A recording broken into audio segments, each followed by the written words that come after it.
జాతీయవాద జర్నలిజానికి అసలైన వేదిక నేషనలిస్ట్ హబ్ ని సబ్స్క్రైబ్ చేసుకోండి. నోటిఫికేషన్స్ కోసం బెల్ ఐకాన్ పై క్లిక్ చేయండి. సార్, ఒకసారి మనం పాలిటిక్స్లోకి వద్దాం. మహారాష్ట్ర అసెంబ్లీకి సంబంధించి కొంత మనం మాట్లాడాల్సిందేమో అనిపిస్తుంది. సో మహారాష్ట్రలో ఏం జరుగుతోంది? యాక్చువల్లీ మొన్నటి ఎలక్షన్స్లో మహారాష్ట్రలో అనుకున్న మేర సీట్స్ అయితే రాలేదు భారతీయ జనతా పార్టీకి. అండ్ ఇంకోవైపు అటు శరద్ పవార్ అండ్ ఉద్ధవ్ ఠాక్రే మధ్య పొసుగుతున్నట్టుగానే కనబడుతుందా? ఇప్పుడంటే లోక్సభ వరకు నడుస్తుంది, కానీ అసెంబ్లీకి వచ్చినప్పుడు ఎట్లాంటి డైనమిక్స్ ఉంటాయనేది ఒక కీలకమైన విషయం. డైనమిక్స్లో ఇప్పుడు నేను చదువుతున్నాను. యాక్చువల్లీ మహారాష్ట్రలో ఈవెన్ ఏక్నాథ్ షిండే వర్గము 100 సీట్లు ఎక్స్పెక్ట్ చేస్తున్నారు. అంత 100 సీట్లు అయితే రాకపోవచ్చు, కానీ సీట్ షేరింగ్ లో ఎన్డీఏ నుంచి శరద్ పవార్ గ్యాంగ్ లో ఏం జరుగుతుందంటే, శరద్ పవార్కి ఒంట్లో బాలేదు అసలు. Is on his last way out. పాపం చెప్పాను, we have to accept the fact. So ఆయన పార్టీలోనే ఇప్పుడు పెద్ద కొట్లాట నడుస్తుంది. ఒకరైతే వెళ్ళిపోయారు, అజిత్ పవార్, కానీ వాళ్ళ పార్టీలో వాళ్ళ గ్రాండ్ నెవ్యూ ఉన్నాడు, grandson. I think some Pawar he is also, Rajesh Pawar అనుకుంటా.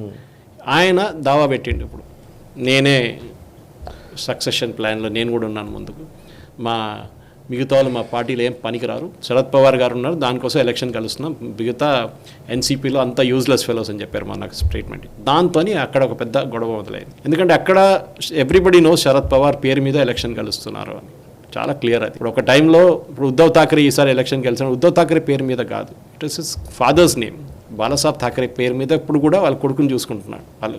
That is how it is being dealt with in Maharashtra. అదే టైంలో మహాయుతి అలయన్స్లో Shinde's position is very weak. Shinde చెప్తాడు నాకు 100 సీట్లు కలుస్తాను, నేను కూడా చెప్తాను, మోదీ గారు కూడా చెప్పొచ్చు, నేను చెప్పాను కదా 400 పార్ అంటే ఏమైందా అంటాడు, వచ్చింది కదా 240 చాలు అంటాడు. అది కాదు point. The point is Maharashtra పాలిటిక్స్లో అన్నిటికీ ఒక డూప్లికేట్ ఉంది. మనం దీని గురించి మాట్లాడాలి. షిండే ఒక శివసేన డూప్లికేట్ గ్రూప్ ఉంది, ఎన్సీపీ డూప్లికేట్ గ్రూప్ ఉంది, ఇంకా బీజేపీ కాంగ్రెస్ ఒకటే మిగిలింది, అదే ఇద్దరు. దాని నడిమిట్లో వీబీఏ అంబేద్కర్ గారిది వంచిత్ బహుజన్. వాళ్ళు ఈసారి ఒక 8 కాన్స్టిట్యున్సీలో బీజేపీ గెలవడానికి ఛాన్స్ రీజన్ వాళ్ళు.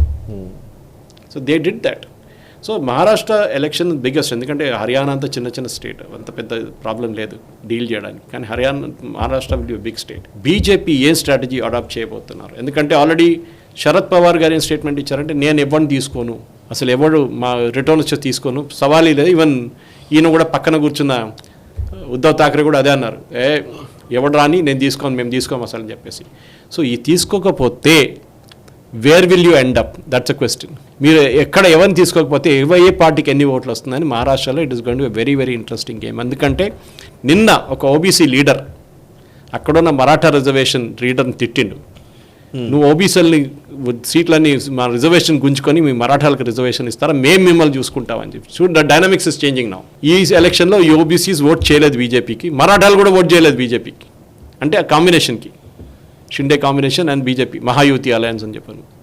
అదే టైంలో అజిత్ పవార్ గ్రూప్ అయితే అది కూడా లేదు, ఒక seat. So what are you trying? మహారాష్ట్రలో బీజేపీ వాళ్ళు they have to rethink the strategies. షిండేని పక్కన పడేసిపోతారా, లేకుంటే షిండేని పెట్టుకొని we'll bargain lesser number of seats. Shinde ఇచ్చే సీట్లు తక్కువ చేసి బీజేపీ ఎక్కువ సీట్లు పోటీ చేస్తే బీజేపీకి గెలవడానికి ఛాన్స్ ఎక్కువనే.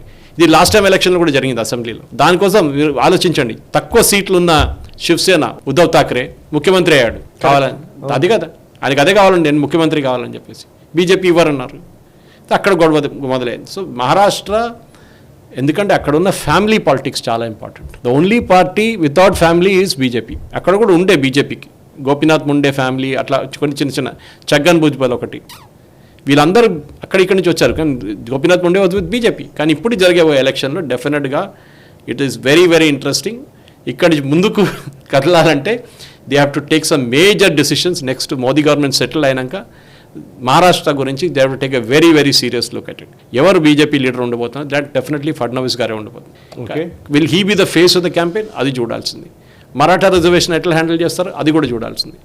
ఓబీసీ, నాకు ఒక ఒపీనియన్ ఉంది సార్. యాక్చువల్లీ మొన్నటి election, please correct me if I'm wrong, మహారాష్ట్రలో ఎక్కడో బీజేపీ సరిగ్గా అంటే దాని గ్రౌండ్ రియాలిటీని పసిగట్టలేకపోయిందేమో అనిపించింది నాకైతే. ఇక్కడ చాలా మందితో మాట్లాడుతున్నప్పుడు కూడా మీరు ఇప్పుడు ఉద్ధవ్ ఠాక్రేని మీరు ఆయన ముఖ్యమంత్రి అవ్వాలనుకున్నాడు, ముఖ్యమంత్రి అయ్యాడు, ఏదో ఆయన కాంగ్రెస్ పార్టీ లేకపోతే ఎన్సీపీ సపోర్ట్ చేసింది, అంతవరకు fine.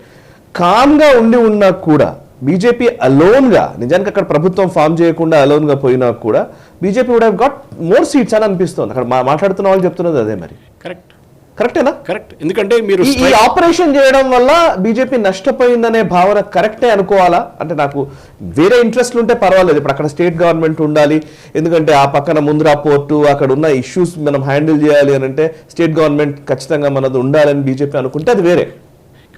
But in terms of politics, political gain విషయంలో మాత్రం correct. That is absolutely no doubt about it. ఎందుకంటే అక్కడున్న బీజేపీ పాలిటిక్స్లో లాస్ట్ ఎలక్షన్లో బీజేపీ చేసిన అన్నిటికంటే పెద్ద తప్పు, దే మేడ్ ఉద్ధవ్ స్ట్రాంగర్.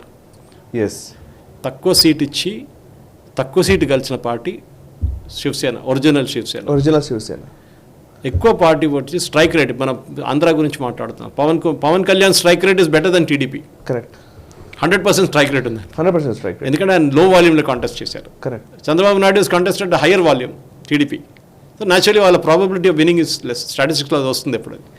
కానీ అది కాదు ద మెయిన్ థింగ్. దట్ అక్కడున్న పాలిటిక్స్కి బీజేపీ కెనాట్, మళ్ళీ అది చెప్తే బీజేపీ అక్కడ ఇగ్నోర్ చేయలేరు మహారాష్ట్రని. ఏదో ఒక నిర్ణయం తీసుకోవాల్సింది. అది ఏ నిర్ణయం తీసుకుంటారనేది బీజేపీ లీడర్షిప్ మీద ఉంది. బీజేపీ నెక్స్ట్ ప్రెసిడెంట్ మీద ఉంటుంది. ఎందుకంటే నడ్డా గారు ఆల్రెడీ క్యాబినెట్లో ఉన్నారు, అది ఆయన టర్మ్ కూడా అయిపోయింది, ఇప్పుడు ఎక్స్టెండెడ్ టర్మ్లో ఉన్నారు ఆయన. బీజేపీ ఏం చెప్పి, if you are in that place what will you do అని నేను కూడా అడగొచ్చు మీ దగ్గర, ఏం చేస్తారని. Because Maratha politics is in mess right now. ఒకవైపు మరాఠా రిజర్వేషన్ అంటారు, ఒకసారి ఓబీసీలు తిట్టుకుంటున్నారు, ఒకవైపు వీళ్ళు regional politics, Vidarbha politics versus Konkan politics, Mumbai politics, అన్నీ ఒకటేసారి వస్తుంది అనమాట. అక్కడ రీజనలిజంకి ఇప్పుడు కూడా చాలా పెద్ద పట్టుంది సాయి గారు. You will not find that in Madhya Pradesh. మధ్యప్రదేశ్లో ఎవడైనా నేను మధ్యప్రదేశీ అని చెప్తారా? చెప్పరు. కానీ అక్కడ Maratha. Same thing happens in Rajasthan. రాజ్పూట్స్ అక్కడ ఒక డామినెంట్ ఫ్యాక్టర్ అక్కడ. ఈసారి బీజేపీ ఇంపాక్ట్ అయింది అది. సో డెఫినెట్గా ఇప్పుడు జరగబోయే ఎలక్షన్లో కూడా that is going to be one of the major factors how BJP is going to handle this.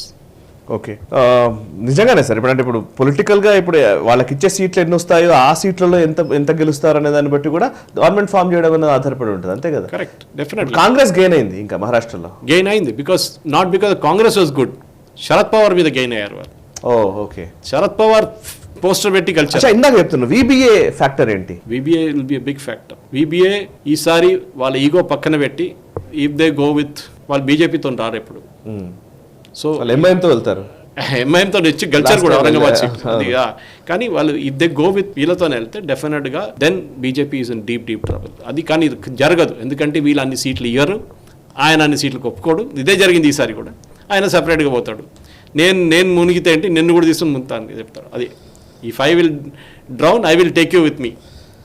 నువ్వు గెలవు, నేను కూడా గెలవను, ఆ పరిస్థితికి తీసుకొస్తారు. ఓకే, ఈ వీడియో మీకు నచ్చినట్టయితే లైక్ చేయండి, 10 మందికి షేర్ చేయండి, అలాగే కామెంట్ల రూపంలో మీ అభిప్రాయాలను మాతో పంచుకోండి. Nationalist hub group of channels ను సబ్స్క్రైబ్ చేసుకుని తెలుగునాట జాతీయవాద జర్నలిజాన్ని ప్రోత్సహించండి. ఈ వీడియో కింద ఉన్న బెల్ ఐకాన్ పై క్లిక్ చేయడం మర్చిపోవద్దు.